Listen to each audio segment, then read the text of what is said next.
ఇర్మియా గ్రంథము 31వ అధ్యాయము 3వ వచనం అందరం కలిసి చదువుకుందాం. ఇర్మియా గ్రంథము 31వ అధ్యాయము 3వ వచనం. జెరెమయా చాప్టర్ 31 వర్స్ 3.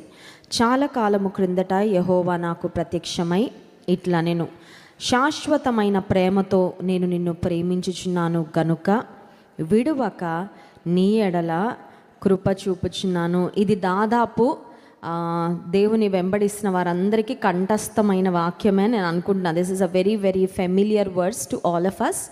ఇది కొన్నిసార్లు మనకు కంఠస్థం వచ్చినప్పటికీ అనుభవపూర్వకంగా దీన్ని తెలుసుకోవడము, మనకి ఈ వాక్యాన్ని, ఈ లేఖన భాగాన్ని జ్ఞాపకం చేసుకోవడం చాలా ముఖ్యం.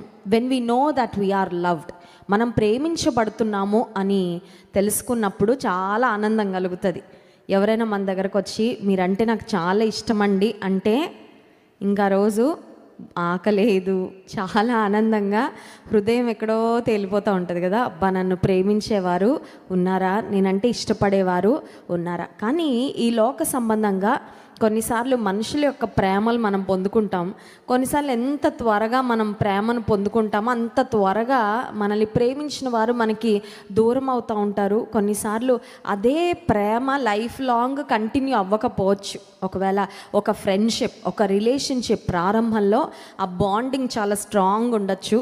కానీ రాను రాను రోజులు గడిచే కొద్దీ ఏ కారణం చేతైనా కావచ్చు, కొన్నిసార్లు దూరం అంటే ఒక వేరే ఊరికి వాళ్ళు వెళ్ళిపోవడమో, మనము దూర ప్రాంతానికి వెళ్ళిపోవడం, దూరం పెరగడం వలనో, బాధ్యతలు పెరగడం వలనో, కొన్ని సమస్యలు రావడం వలనో, ఏ కారణం చేతైనా మనకి బాగా ప్రేమను అందించే వారి ప్రేమ మనకి దూరం అయినప్పుడు మన హృదయంలో ఒక వెలితి, ఒక లోటు ఖచ్చితంగా ఏర్పడుతుంది. కానీ దేవుని బిడ్డలంగా మనం ఒకటి జ్ఞాపకం పెట్టుకోవాలి. అదేంటంటే శాశ్వతమైన ప్రేమతో మనను ప్రేమించే దేవుడు ఉన్నాడు. ఆయన ఎప్పటికీ మనల్ని శాశ్వతమైన ప్రేమతో ప్రేమిస్తూనే ఉంటాడు. ఒకసారి నమ్మిన వారి స్తోత్రం చెప్దాం. హల్లెలూయా. I have loved you with an everlasting love. శాశ్వతమైన ప్రేమతో మనల్ని ప్రేమిస్తున్న దేవుడు. ఒకవేళ ఈ నూతన సంవత్సరంలో ప్రేమ నాకు దొరకట్లేదు, నేను కోరుకున్నంత ప్రేమ నాకు అందడం లేదు అని ఒకవేళ స్ట్రగుల్ అవుతున్నట్లయితే, let me tell you, God's everlasting love is available for you. దేవుని యొక్క శాశ్వతమైన ప్రేమ నీకు అందుబాటులో ఉంది. ఆ ప్రేమను నువ్వు పొందుకుంటే, అనుభవపూర్వకంగా నువ్వు ఎక్స్పీరియన్స్ చేయగలిగితే నీ జీవితము నిజంగా ఆశీర్వాదకరంగా ఉంటుంది. ఇప్పుడు దేవుడు మనల్ని ప్రేమిస్తున్నాడని ఆయన కేవలం మాటలతో చెప్పి మాటలకి ఆయన ప్రేమను పరిమితం చేసిన దేవుడు ఎప్పుడు కూడా కాదు. యేసయ్య ఈ లోకానికి రావడానికి గల కారణమే he came down to show his love to mankind. మానవాళి పట్ల ఆయనకున్న ప్రేమను వ్యక్తపరచాలని, చూపించాలని, మన పక్షంగా మనకు బదులుగా సిలువలో మరణించాలని యేసయ్య వచ్చారు. ఇప్పుడు యేసుక్రీస్తు ప్రభువారు దేవాది దేవుడు మన పట్ల ఆయన ప్రేమను వెల్లడి చేసే ఒక ప్రత్యేకమైన విధానాన్ని ఈరోజు మనం జ్ఞాపకం చేసుకుందాం. ఇదే ఇర్మియా గ్రంథము 31వ అధ్యాయంలో అందరం కలిసి 34వ వచనం చదువుకుందాం. ఇర్మియా గ్రంథం 31వ అధ్యాయము 34వ వచనం. నేను వారికి దేవుడనై యుందును, వారు నాకు జనులగుదురు. వారు మరి ఎన్నడూనూ యెహోవాను గూర్చి బోధనొందుదము అని తమ పొరుగు వారికి కానీ తమ సహోదరులకు కానీ ఉపదేశము చేయరు. నేను వారి దోషములను క్షమించి వారి పాపములను ఇక ఎన్నడూనూ జ్ఞాపకము చేసుకొనను. ఒక్కసారి స్తోత్రం చెప్దాం. హల్లెలూయా. ఇది దేవాది దేవుడు పలుకుతున్న మాట. రక్షణ పొందిన, తన రక్తం చేత కడగబడిన ఆయన బిడ్డలకు దేవుడిస్తున్న ఒక శ్రేష్టమైన మాట, ఒక శ్రేష్టమైన వాగ్దానం. ఏంటదంటే, I have forgiven them and I will remember their sins no more. నేను వారిని క్షమించాను, దోషములు క్షమించాను, వారి పాపములు ఇక ఎన్నడూ. కొన్నిసార్లు మనం చేసిన పాపాల యొక్క మెమరీస్ మనల్ని హాంట్ చేస్తూ ఉంటాయండి. మనం చేసిన పొరపాట్ల యొక్క మెమరీస్ మనల్ని వేధిస్తూ ఉంటాయి. అది కొన్నిసార్లు మనం ఎవరికి చెప్పుకోలేం కూడా. కొన్నిసార్లు వివాహం కాకముందు చేసిన పనులు కొంతమంది వివాహం అయిన తర్వాత కూడా they keep thinking about them. అయ్యో నేను ఇట్లా ప్రవర్తించాను కదా, ఇంత దౌర్భాగ్యంగా బ్రతికాను కదా అనే జ్ఞాపకాలు గత జీవితంలో. కొన్నిసార్లు ఎదుటివారు చాలా స్వచ్ఛంగా వాళ్ళని ప్రేమిస్తూ ఉన్నప్పుడు వారి పట్ల వీరి మనసులో మంచి భావాలు లేనప్పుడు ఖచ్చితంగా అపరాధ భావన వస్తుంది. ఏమనంటే ఎదుటివారు ఇంత స్వచ్ఛంగా నన్ను ప్రేమిస్తుంటే నేను ఇంత కుటిలంగా ఉన్నానేంటి, నేను ఇంత మోసపూరితంగా ప్రవర్తిస్తున్నానేంటి అనే అపరాధ భావన. అయితే దేవాది దేవుడు ఆయన వద్దకు వచ్చిన వారికి ఆయన ఇచ్చే ఆశీర్వాదం ఏంటంటే, ఆయన కేవలము క్షమించే దేవుడే కాదు, he not just covers our sin but he completely wipes them off. దేవుడు మన పాపములను కప్పేవాడే కాదు, పాపములను సంపూర్ణంగా కప్పడానికి కడగడానికి తేడా ఉందండి. ఫర్ ఎగ్జాంపుల్, ఇంట్లో ఒక చెత్త ఏదైనా పడింది, ఆ చెత్తని మట్టి వేసో లేకపోతే ఇంకేదో కార్పెట్ వేసో లేదంటే ఒక చాప వేసో ఒక షీట్ వేసో కప్పామనుకోండి, కనపడదు కానీ ఉంటుందా ఉండదా? దాని స్మెల్, ఒకవేళ అది స్టింకింగ్ స్మెల్, భయంకరమైన వాసన వచ్చే పరిస్థితి అయితే వాసన వస్తూనే ఉంటుంది. దాని దగ్గరికి చేరాల్సిన ఈగలు, దోమలు లేకపోతే చీమలు అవన్నీ చేరుతూ ఉంటాయి. ఆ సమయంలో ఆ పరిస్థితి కవర్ అయినట్లు ఉంటుంది కానీ అది అక్కడే ఉంటుంది. ఇప్పుడు దేవాది దేవుడు తన వద్దకు వచ్చి తమ పాపములను దేవుని సన్నిధిలో ఒప్పుకునే వారిని he not just covers our sin. ఆయన ఏదో కప్పి పెట్టేవాడు కాదు. కప్పి పెట్టడం అంటే ఏంటంటే, అమ్మా నాన్నలు పిల్లల విషయంలో కొన్నిసార్లు వ్యవహరించే తీరు, వాళ్ళ అబ్బాయి చేసుంటాడు, వాళ్ళ అమ్మాయి చేసి ఉంటుంది, కానీ మనకి మన పిల్లల్ని వెనకేసుకొని రావడం అలవాటైపోయి, మా వాడు అలాంటోడు కాదండి, మా అమ్మాయి అలా చేయలేదండి, అది ఇంకెవరో చేసి ఉంటారండి, ఇంకెవరో చేసి మా అమ్మాయిని అంటున్నారండి, మా అబ్బాయిని అంటున్నారండి, కవర్ చేస్తాం. చేసింది వారే కానీ దాన్ని కప్పిపుచ్చుకోవడం. ఇప్పుడు దేవాది దేవుడు తన వద్దకు వచ్చి తమ పాపములను ఆయన సన్నిధిలో ఒప్పుకునే వారికి దేవుడు చేసే కార్యం ఏంటంటే, he doesn't cover us but he actually blots out our transgressions. ఆయన తుడిచేసే దేవుడు, కడిగేసే దేవుడు. ఎంత బాగా కడుగుతాడంటే ఆ మరకలు కూడా లేకుండా, డాగులు కూడా లేకుండా, మచ్చలు కూడా లేకుండా మన పాపాన్ని కడిగివేసే దేవుడు. ఒకసారి నమ్మిన వారి స్తోత్రం చెప్దాం. హల్లెలూయా. యేసు రక్తము ప్రతి పాపము నుండి మనలను పవిత్రపరచును అనే మాట లేఖన భాగంలో మనం చూస్తున్నాం. దేవుడు క్షమించే దేవుడు. ఇప్పుడు దోషములను క్షమించి వారి పాపములను ఇక ఎన్నడూ, మనం చేసిన తప్పులు మనకి జ్ఞాపకం రావడం ఇస్ వన్ థింగ్, కానీ ఎవరికి విరోధంగా చేశామో వారిని ఎక్కువ బాధ పెడతా ఉంటాయి, అవునా కదా?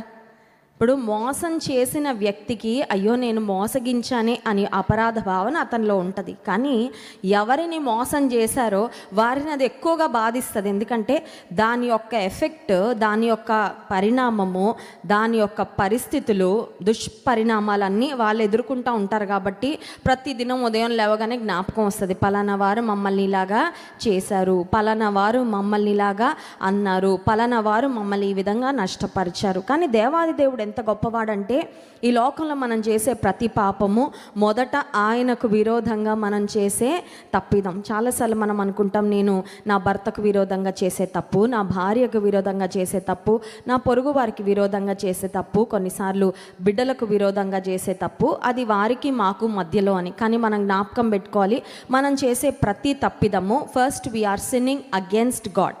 దేవునికి విరోధంగా మనము పాపము చేస్తున్నామని. సో మనం చేసే పాపాలు ముందు ఎవరిని ఎక్కువ బాధిస్తాయంటే, ఆ పాపాల కొరకు వెలను చెల్లించిన యేసయ్య. కానీ దేవాది దేవుడు మనకిస్తున్న వాగ్దానం ఏంటంటే, ఈ నూతన సంవత్సరంలో మీరు కనుక మీ పాపాలు నా సన్నిధిలో ఒప్పుకుంటే, మీ దోషాలు నేను క్షమించి వారి పాపములు ఇక ఎన్నడూ, ఇంకా నేను ఎప్పుడు జ్ఞాపకం కూడా, దేవుడు జ్ఞాపకం చేసుకోడు, మనం కూడా మళ్ళీ జ్ఞాపకం చేసుకోవడం ఆయనకి ఇష్టము లేదు. జకర్యా గ్రంథము 3వ అధ్యాయంలో జకర్యా అనే మరి దైవజనునికి, ప్రవక్తకు కలిగిన ఒక దర్శనాన్ని అక్కడ స్పష్టంగా మనం చూస్తున్నాం. చూడండి, జకర్యా గ్రంథము 3వ అధ్యాయము 1వ వచనం నుండి. మరియు యెహోవా దూత ఎదుట ప్రధాన యాజకుడైన యెహోషువ నిలవబడుటయు, సాతాను ఫిర్యాది అయి అతని కుడి పార్శ్వమున నిలవబడుటయు అతడు నాకు కనుపరచెను. ఇక్కడ ఇద్దరు కనబడుతూ ఉన్నారండి. ఒకటి దేవుని దూత. దేవుని దూత ఎదుట రెండవ వ్యక్తి ఎవరు కనబడుతున్నారంటే ప్రధాన యాజకుడైన యెహోషువ, ద హై ప్రీస్ట్ జాషువా. ఈయన మనకి యెహోషువ గ్రంథంలో కనిపించే యెహోషువ కాదు, మోషే తర్వాత నాయకత్వాన్ని వహించిన యెహోషువ కాదు. He's an other person. Babylon యొక్క బానిసత్వంలోకి చెరలోకి వెళ్ళిన తర్వాత దేవుడు తన ప్రజలను జ్ఞాపకం చేసుకొని తిరిగి తమ ప్రాంతానికి పంపించినప్పుడు ఆ ఫస్ట్ బ్యాచ్లో వెళ్ళిన ప్రవక్త అయిన యాజకుడైన యెహోషువ ఇక్కడ మనకు కనబడుతున్నాడు. ఇప్పుడు యెహోషువ అనే యాజకుడు దూత ఎదుట నిలబడితే అక్కడ థర్డ్ పర్సన్ కూడా ఒకరు ఉన్నారు. ఎవరు వారంటే సాతాను ఫిర్యాది అయి అతని కుడి పార్శ్వమున నిలవబడుటయు అతడు నాకు కనపరచను. దేర్ వాస్ ద డెవిల్, అపవాది ఉన్నాడు. ఇప్పుడు అపవాది ఏం చేస్తున్నాడంటే ఫిర్యాదులు కంప్లైంట్ చేస్తున్నాడంట. ఎవరి మీద కంప్లైంట్ చేస్తున్నాడంటే యెహోషువ మీద కంప్లైంట్ చేస్తున్నాడు. ఎవరికి కంప్లైంట్ చేస్తున్నాడంటే దేవుని దూతకు కంప్లైంట్ చేస్తున్నాడు. ఇప్పుడు ఈ యెహోషువ సామాన్యమైన వ్యక్తి అంటే లేదు, హీ వాజ్ అ ప్రీస్ట్. ఆయన ఒక యాజకుడుగా ఉన్నాడు. యాజక ధర్మం జరిగించడానికి దేవుని సన్నిధిలో నిలవబడి ఉన్నాడు. He was serving God. దేవుని పనిలో ఉన్నాడు, దేవుని పని కొరకే నియమించబడ్డాడు. ఒకప్పుడు గతంలో పాపంలో బ్రతికాడు, కానీ ఇప్పుడు మరి దేవుని అనుసరించే వ్యక్తిగా, దేవుని సేవించే వ్యక్తిగా యెహోషువ ఉంటే, ఇప్పుడు యెహోషువకు విరోధంగా ఎవరు మాట్లాడుతున్నారంటే అపవాది ఫిర్యాదులు చేస్తున్నాడు. చూడండి, ఫిర్యాదులు అంటే యూజువల్గా మనకి చిన్నప్పుడు గుర్తొస్తుంది. అన్న అక్క మీద, ఇంట్లో తమ్ముడు అక్క మీద, లేకపోతే అక్క చెల్లి మీద. అమ్మ నాన్న ఇంటికి రాగానే పెద్ద లిస్టు చెప్పేస్తా అంటారు కదా. ఏదైనా తప్పు చేస్తే, అల్లరి పని చేస్తే, ఏదైనా పగలు కొడితే, ఎక్కడైనా వెళ్ళకూడదు అన్న ప్రాంతానికి వెళ్తే పిల్లలు ఒకరి మీద ఒకరు ఏం చేస్తూ ఉంటారు అంటే పేరెంట్స్ దగ్గరికి వెళ్ళి ఫిర్యాదులు చెప్పుకుంటూ ఉంటారు, కంప్లైంట్స్ చెప్తూ ఉంటారు. దాని ద్వారా పడవలసిన దెబ్బలు, ఇవ్వబడవలసిన పనిష్మెంట్ వారికి వస్తూ ఉంటుంది. ఇప్పుడు మన మీద దేవునికి ఫిర్యాదులు చెప్పే ఒకడు ఉన్నాడు. ఎవడు వాడు? అపవాది. అపవాది యొక్క పనులలో వాడికి చాలా పనులు ఉన్నాయి. ఆ పనులలో ఒక పని ఏంటంటే he is the accuser of the brethren. ఆయన మనల మీద ఫిర్యాదులు చేసేవాడు. దేవునికి మనలో ఉన్న మన తప్పిదాలు అవన్నీ జ్ఞాపకం చేసి వీళ్ళు అన్డిజర్వింగ్, వీళ్ళు అన్ఫిట్, వీళ్ళు ఎందుకు పని చెయ్యరు, మనలో మరి అపరాధ భావన వచ్చి దేవునికి దూరంగా వెళ్ళిపోయి దేవుని సన్నిధికి మనల్ని దూరం చేయాలనేదే అపవాది యొక్క ఆలోచన. ఇప్పుడు ఇది చూస్తూ ఉండగా ఏం జరిగిందో చూడండి. 2వ వచనం, సాతాను యెహోవా నిన్ను గద్దించును, యెరూషలేమును కోరుకొని యెహోవా నిన్ను గద్దించును, ఇతడు అగ్నిలో నుండి తీసిన కొరివి వలెనే ఉన్నాడు కదా అని యెహోవా దూత సాతానుతో అనెను. యెహోషువ మలిన వస్త్రములు ధరించిన వాడై దూత సముఖములో నిలువబడి ఉండగా, యెహోషువ తన యొక్క పాపాన్ని బట్టి, తన స్థితిని బట్టి, he was wearing filthy garments, మలిన వస్త్రాలు. మురికి బట్టలతో ఉన్నవారు ఎలా ఉంటారండి? వారు చూడదగ్గ పరిస్థితుల్లో ఉండరు. వారిని ఎవరైనా చూసినా కూడా చాలా అసహ్యం అనిపిస్తుంది చెప్పాలంటే. మురికి వస్త్రాలతో, మలిన వస్త్రాలతో ఉన్న వారిని ఎవరైనా తీసుకొచ్చి గౌరవించి సన్మానించి మన ఇంట్లో చైర్లోనో సోఫాలోనో కూర్చోబెట్టడానికి ముందు మీరు బట్టలు మార్చుకొనండి, ముందు కొంచెం స్నానం చేసి రండి, ఆ తర్వాత చక్కగా మీరు భోజనం చేద్దురు లేదంటే కూర్చుందరని మలిన వస్త్రాలతో, మురికి వస్త్రాలతో ఉన్నవారు, ఒక మాటలో చెప్పాలంటే అవమానకరమైన పరిస్థితుల్లో ఉన్నవారు. ఇప్పుడు యాజకుడైన యెహోషువ మలిన వస్త్రాలతో ఉండగా అతని స్థితి అతను చూసుకోవడానికి బాలేదు, అపవాది ఫిర్యాదులు చేయడానికి కూడా ఆస్కారంగా మారిపోయింది. ఇప్పుడు దేవుడు ఆయన పక్షంగా చేసిన కార్యం ఏంటంటే 4వ వచనం చూడండి. దూత దగ్గర నిలిచిన వారిని పిలిచి ఇతని మైలు బట్టలు తీసివేయడని ఆజ్ఞాపించి, నేను నీ దోషమును పరిహరించి ప్రశస్తమైన వస్త్రములతో నిన్ను అలంకరించుచున్నానని సెలవిచ్చాను. ఒకసారి స్తోత్రం చెప్దాం. హల్లెలూయా. మైలు బట్టలు, మురికి బట్టలు, ఫిల్దీ గార్మెంట్స్లో ఉన్న యెహోషువను దేవుడు ఏం చేశాడంటే అతని మురికి వస్త్రాలు తీసేసి అతనికి ఏమి దయచేశారు? Did God give him ordinary garments? మురికి బట్టలతో ఉన్నావయ్యా, నువ్వు మామూలు బట్టలు వేసుకో చాలు అనలేదు, ప్రశస్తమైన వస్త్రాలు తొడిగించారంట. ఒకసారి స్తోత్రం చెప్దాం. హల్లెలూయా. God gave him precious garments. అంత మాత్రమే కాదు, నిన్ను అలంకరించుకున్నప్పుడు ఎలా కనబడతామండి చెప్పండి? అలంకరించుకోవడం అంటే మీరు ఒకసారి వెనక్కి తిరిగి ఆలోచించుకుంటే బెస్ట్గా మనం అలంకరించుకునేది ఎప్పుడు? పెళ్ళైన వారైతే పెళ్ళి రోజు. పెళ్ళి అవ్వని వారైతే ఆ రోజు కోసం వెయిట్ చేస్తారు, అది ఎప్పుడు వస్తుందా, I want to look the very best కదా. ఇంకా లైఫ్లో ఎప్పుడు కనబడనంత చక్కగా కనబడాలి, అంత అందంగా ఉండాలి, అంత చక్కగా అలంకరించుకోవాలని వివాహ దినము కొరకు ఎదురు చూస్తాం. ఇప్పుడు దేవాది దేవుడు మలిన వస్త్రాలతో, పాపముతో, మురికిగా ఉన్న మనలను ఎలా చూడాలనుకుంటున్నాడంటే, he doesn't want to see us with filthy garments in a humble and lowly state. దీన స్థితిలో, దిగజారిపోయిన స్థితిలో, పాపపు స్థితిలో, మన పాపపు మలిన వస్త్రాలతో ఉండడం దేవునికి ఎంత మాత్రం ఇష్టమో. చూడండి, మన విరోధులు ఉంటారు కొంతమంది, మన శత్రువులు. నిష్కారణంగా కొన్నిసార్లు వాళ్ళు శత్రువులు అవుతారు, ఎందుకు అవుతారో కూడా తెలియదు. ఈ శత్రువులు ఏం చేస్తూ ఉంటారంటే, మన మీద ఎవరైనా ఏమన్నా చెప్తా ఉంటే వారు ఏమంటారండి, అవునా, ఇంకా చెప్పు, ఇంకేంటి ఇంకేంటి ఇంకేంటి ఇంకేంటి అని మన మీద ఎవరైనా చెడుగా చెప్తా ఉంటే వాటిని చాలా ఆసక్తిగా విని, వాటికి ఇంకాస్త మసాలా కలిపి, వాటిని ఇంకాస్త పెద్దగా చేసి 10 మందికి ప్రచారం చేస్తూ ఉంటారు. అది శత్రువుల యొక్క లక్షణం. కానీ మనల్ని ప్రేమించేవారు ఉన్నారనుకోండి, మనకు విరోధంగా ఎవరైనా ఒక మాట మాట్లాడగానే they will not be silent. వాళ్ళు ఉండలేరు కూడా. వాళ్ళు వెంటనే ఏమంటారు తెలుసా, వాళ్ళు ఎవరో మాకు తెలుసండి, వాళ్ళ పరిస్థితులు ఏంటో మాకు తెలుసు, మీరు విన్నారేమో కానీ అది మాత్రం నిజమో కాదు, నేను చెప్పగలను, వాళ్ళు చాలా మంచివారు, వాళ్ళు అలాంటి వారు. నీవు నిజంగా ఎవరినైనా ప్రేమిస్తే ఎదుటి వారు ఒకవేళ నువ్వు ప్రేమించిన వారి గురించి చెడుగా మాట్లాడుతూ ఉంటే నువ్వు దాన్ని అంగీకరించవు, దాన్ని నువ్వు ఎంకరేజ్ కూడా ఖచ్చితంగా. ఇప్పుడు అపవాది దేవుని ప్రజల మీద ఫిర్యాదులు చేస్తూ ఉంటే, శాశ్వతమైన ప్రేమతో మనను ప్రేమిస్తున్న దేవుడు he doesn't even want to listen.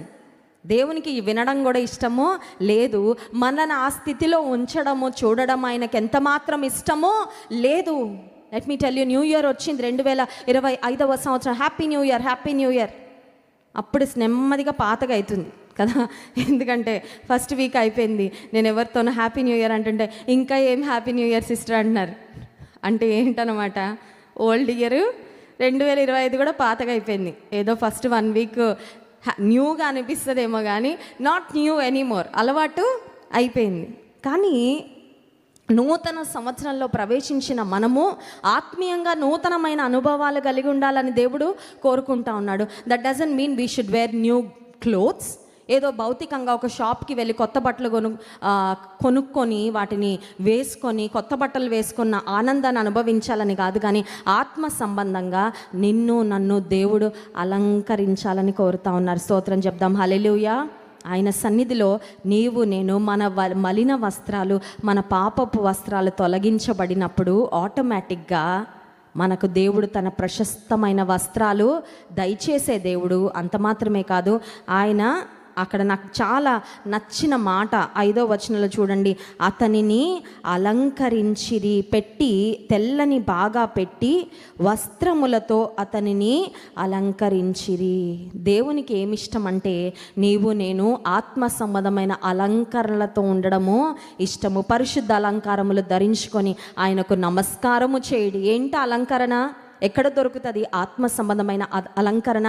How can I beautify my self spiritually? ఆత్మీయంగా నేను ఇంకా అందంగా సౌందర్యంగా తయారవ్వాలంటే ఏం కాస్మెటిక్స్ వాడాలి, లేకపోతే ఏం బట్టలు కొనుక్కోవాలంటే ఏ షాప్లో దొరకవవి. దేవుని పాదాల దగ్గర కూర్చుంటే, దేవునితో సమయం గడిపితే, దేవుని సన్నిధిలో మన అంతరంగాన్ని, మన హృదయాన్ని, మన ఉద్దేశాలన్నిటినీ ఆయన రక్తంలో కడుక్కుంటే, when you are cleansed, when you are washed, కడగబడినప్పుడు, శుద్ధి చేయబడినప్పుడు మనము నూతన వస్త్రాలను పొందుకుంటాము, అలంకరణను పొందుకుంటాము. అంత మాత్రమే కాదు, నిజానికి ఆ పై వచనంలో 3వ వచనంలో మనం 3వ అధ్యాయం 1వ వచనంలో సాతాను ఫిర్యాది అయి యెహోషువను గూర్చి దేవుని దూతకు చెప్తా ఉన్నాడు, హీ డజంట్ డిజర్వ్. అపవాది కూడా చాలాసార్లు అదే అంటాడు, యూ డోంట్ డిజర్వ్. నువ్వు మందిరానికి వెళ్ళడానికి నీకు అర్హత లేదు, నువ్వు దేవుని ఏం అడగడానికి నీకు అర్హత లేదు, అబ్బా తండ్రి అని పిలిచే అర్హత నీకు లేదు, దేవుని వాగ్దానాలను స్వతంత్రించుకునే అర్హత నీకు లేదు. Let me tell you one thing, the devil will give you a million reasons to make you feel undeserved and unworthy. నాకు అర్హత లేనే లేదు ప్రార్థన చేయడానికి, దేవుని స్తుతించడానికి, దేవునిలో ఎదగడానికి, దేవుని బిడ్డగా పిలువబడడానికి అని మనల్ని దేవునికి దూరం చేయడానికి 1 million రీజన్స్ అపవాది ఎప్పుడు ఇస్తూనే ఉంటాడండి. కానీ వాడు ఎప్పుడు ఆపుతాడంటే నువ్వు చెవి వాడికి తెరవడం మూసినప్పుడు. కొంతమంది ఉంటారండి, మనం వింటూ ఉంటే చెప్తానే ఉంటారు. చూసారు అలాంటి వాళ్ళని? చాలామంది ఎదురుపడతారు అలాంటి. When you keep listening they keep talking every rubbish దేను. తెలిసిన చెత్త అంతా నీ చెవులో వేస్తారు. ఆ చెత్త అంతా చెవులో ఉండదు కదా, లోపలికి వెళ్తుంది. మనం కూడా పాడైపోతాం, మన హృదయం కూడా పాడైపోతుంది. మనకి ఎవరి మీద మంచి అభిప్రాయాలు ఉండవు, ఇంకా దురుద్దేశాలన్నీ తయారైపోతూ ఉంటాయి. ప్రార్థన సరిగ్గా రాదు. నీ చెవులు ఎవరికి తెరుస్తున్నావో జాగ్రత్త. Do not open your years to the enemy. అపవాదికి నీ చెవులు ఎప్పుడూ నీ దగ్గరకు వచ్చి మొదలు పెట్టాడు అనగానే షట్ హెమ్ డౌన్. అందుకే దేవునికి లోబడి ఉండుడి, అపవాదిని ఎదిరించుడి, అప్పుడు వాడు మీ యొద్ద నుండి పారిపోని. యాకోబు పత్రికలో యాకోబు భక్తుడు అందుకే చక్కగా చెప్పాడు, దేవునికి లోబడి ఉండుడి, అపవాదిని ఎదిరించుడి, అప్పుడు వాడు మీ యొద్ద నుండి పారిపోని. యేసుక్రీస్తు ప్రభువారు కూడా ఆయన శోధింపబడినప్పుడు శోధకుడు యేసయ్య వద్దకు వచ్చి యేసయ్యను కూడా శోధిస్తూ ఉంటే, ఇంకా చెప్పు నాయన, ఇంకా చెప్పు, నీ దగ్గర ఏం ఆఫర్లు ఉన్నాయి, ఇంకా నేను ఆకలేస్తుంది కదా, రాళ్ళు రొట్టెలు చేసుకుంటా, ఇంకేమన్నా ఉన్నాయా ఐడియాలు అని అడిగాడు అపవాదిని.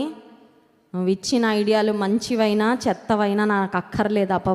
అపవాదిని యేసుక్రీస్తు ప్రభువారు వాక్యముతో ఎదిరించారు, వాక్యముతో జయించారు. నీవు నేను కూడా ఈ నూతన సంవత్సరంలో ఒక తీర్మానం తీసుకుందాం. మన ఆర్మర్, మన స్పిరిచువల్ ఆర్మర్ ఏంటంటే దేవుని వాక్యమే. దేవుని వాక్యంతో మనం నింపుకుంటూ ఉంటే, ఎక్విప్ చేసుకుంటూ ఉంటే, దేవుని వాక్యాన్ని కంఠస్థం చేస్తూ ఉంటే, ధ్యానం చేస్తూ ఉంటే, శోధకుడు మన చెవు దగ్గరికి రాగానే మన లోపల నుండి దేవుని వాక్యము అనే ఆత్మ ఖడ్గము ద్వారా అపవాదిని మనం జయించవచ్చు, ఎదిరించవచ్చు.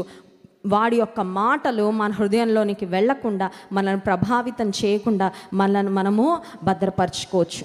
ఇప్పుడు అపవాది యెహోషువ మీద ఫిర్యాదులు చేస్తూ ఉండగా దేవుడు ఆ అపవాదిని గద్దించారు.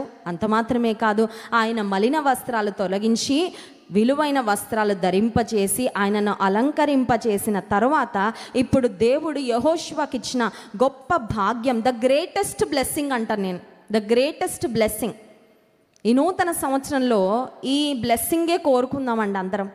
నా మట్టుకు నేను కూడా ఈ బ్లెస్సింగ్ కోసం ఎప్పుడు అడుగుతూ ఉంటా. ఏంటి ఆ బ్లెస్సింగ్ అంటే, 7వ వచనం చివరి భాగం చూడండి. 7వ వచనం ఆఖరు భాగం, నా సన్నిధిని నిలుచు భాగ్యము నీకిత్తును. ఒకసారి స్తోత్రం చెప్దాం, హల్లెలూయా. ఏంటి ఆ భాగ్యం? ₹1,00,00,000 బ్యాంక్ బ్యాలెన్స్ కాదు ఆ భాగ్యం, లేకపోతే ఒక 3 అంతస్తుల భవనం కాదు ఆ భాగ్యం, లేకపోతే స్థలాలు పొలాలు కాదు, క్షయమైపోయే ఈ లోక సంబంధమైనవి కాదు ఆ భాగ్యము. నా సన్నిధిలో నిలిచే భాగ్యము నేను నీకు ఈ నూతన సంవత్సరం అడుగుదాం. ప్రభువా, నీ సన్నిధిలో నిలిచే భాగ్యము నాకు ఇవ్వు. Help me to always be in your presence. అంటే మందిరంలోనే ఉండాలని కాదండి. ఇప్పుడు ప్రార్థన అయిన తర్వాత మళ్ళీ మన ఇళ్ళకు వెళ్ళిపోతాం, రేపు తిరిగి మన ఉద్యోగాలకు వెళ్ళిపోతాం, మన పనులకు వెళ్ళిపోతాం, మన బాధ్యతలన్నీ నిర్వర్తిస్తూనే ఉంటాం. కానీ ఎప్పుడు జ్ఞాపకం పెట్టుకోవాల్సింది ఏంటంటే, దేవుడు నా ఎదుట ఉన్నాడు, దేవుడు నాతో ఉన్నాడు, నా దేవుని ముందు నేను జాగ్రత్తగా ప్రవర్తించాలి అనే భయం, దేవుడు చూస్తున్నాడనే భయము. Always remember that God is watching you, always remember that God is with you, and always remember that you are standing in his presence. మొదటి రాజుల గ్రంథము 10వ అధ్యాయము 8వ వచనంలో షేబ దేశపు రాణి సొలొమోను రాజును గుర్చిన ఖ్యాతిని ఆమె చాలా విన్నది. She has heard a lot about King Solomon. సొలొమోను రాజును గురించి చాలా విన్న తర్వాత ఆమె సొలొమోనును చూడడానికని వచ్చిందండి. ఆయన జ్ఞానాన్ని పరీక్షించడానికి వచ్చిన తర్వాత ఆమె చేస్తున్న సంభాషణ చూడండి. మొదటి రాజుల గ్రంథము 10వ అధ్యాయం 8వ వచనం, నీ జనులు భాగ్యవంతులు, నీ ముందర ఎల్లప్పుడూ నిలిచి నీ జ్ఞానవచనములను వినుచుండు నీ సేవకులు. ఆమె సొలొమోనును చూడాలని, సొలొమోను జ్ఞానాన్ని పరిశీలించాలని వచ్చిన తర్వాత ఆమె అంటుంది, నేను విన్నప్పుడు అబ్బో ఇంత జ్ఞానం అసలు ఒక మనిషికి ఉంటుందా అని, నేను విన్నది కరెక్టా కాదా అని కన్ఫర్మ్ చేసుకుందామని వచ్చాను సొలొమోను. కానీ నేను విన్నది సగం కూడా వినలేదని ఇక్కడికి వచ్చిన తర్వాత అర్థమవుతుంది. నేను అంత జ్ఞానంతో దేవుడు నింపేశాడు. You are exceptionally talented, you are exceptionally wise. నువ్వు చాలా జ్ఞానం కలిగిన వ్యక్తివి. ఇప్పుడు నీ సన్నిధిలో నీ ఎదుట నిలబడి అలా చేతులు కట్టుకొని ఉంటారు కదా, ఎవరు? సొలొమోను గొప్ప రాజు అండి. He was greatly blessed. దావీదును బట్టి దేవుడు సొలొమోనుని ఎంతో ఆశీర్వదించాడు. ఇప్పుడు సొలొమోను ఎదుట చేతులు కట్టుకొని నిలబడి ఆయన మాటలు వినే సేవకులని శాపదేశపు రాణి అంటుంది, నీ పనివారు చాలా భాగ్యవంతులయ్యా. ఎందుకు భాగ్యవంతులంటే నీ మాటలు జ్ఞాన వచనములు వినుచుండు నీ వాళ్ళు నిలబడి ఉండడమే, నీ సన్నిధిలో నీ ఉన్న దగ్గరలో వాళ్ళు ఉండడమే వాళ్ళకి చాలా గొప్ప. ఆఫ్టర్ ఆల్ దేవుడు జ్ఞానం ఇచ్చిన సొలొమోను సన్నిధిలో నిలబడే ఆ పనివారు సేవకులే అంత భాగ్యవంతులైతే, సర్వలోక చక్రవర్తి, సర్వలోక యజమానుడు, సమస్తాన్ని నిర్వహిస్తున్న దేవుడు, సర్వశక్తిమంతుడైన దేవుని సన్నిధిలో నిలుచుండుట, ఆయన సన్నిధిలో ఉండుట ఇంకెంత భాగ్యం. ఈ నూతన సంవత్సరంలో అదే అడుగుదాం మనం. ప్రభువా, ఆనాడు యెహోషువత దేవుడు సెలవిచ్చిన మాట, మలిన వస్త్రాల వల్ల అపవాది యెహోషువను దేవుని సన్నిధికి, దేవుని పరిచర్యకు దూరం చేయాలనుకున్నాడు. But God had a rescue plan. అపవాది మనలను పడగొట్టాలని, చెడగొట్టాలని ప్రయత్నించిన ప్రతిసారి God always has a rescue plan. తెలుసా? మీకు శోధన రాగానే ప్యానిక్ అవ్వద్దు, సమస్య రాగానే కృంగిపోవద్దు, సమస్య రాగానే అయిపోయింది ఫినిష్డ్ అనుకోవద్దు. God has a rescue plan. దేవుడు నిన్ను తప్పించడానికి, నిన్ను విడిపించడానికి ఆయన ఒక ప్రణాళిక ఆల్రెడీ వేసేసాడు. చూడండి, మీరు పెద్ద పెద్ద బిల్డింగ్స్ చూస్తే ఫైర్ ఎగ్జిట్ ఉంటుందండి. వాటికి ఫైర్ ఎగ్జిట్ అంటే ఎందుకంటే సడన్గా బిల్డింగ్లో మంటలు వస్తే ఆ బిల్డింగ్లో నుంచి ఆయా అంతస్తుల నుండి వాళ్ళు తప్పించుకోరు. ఇప్పుడు బిల్డింగ్లో ఫైర్ రాగానే కొన్నిసార్లు లిఫ్ట్ కూడా ఆగిపోద్ది.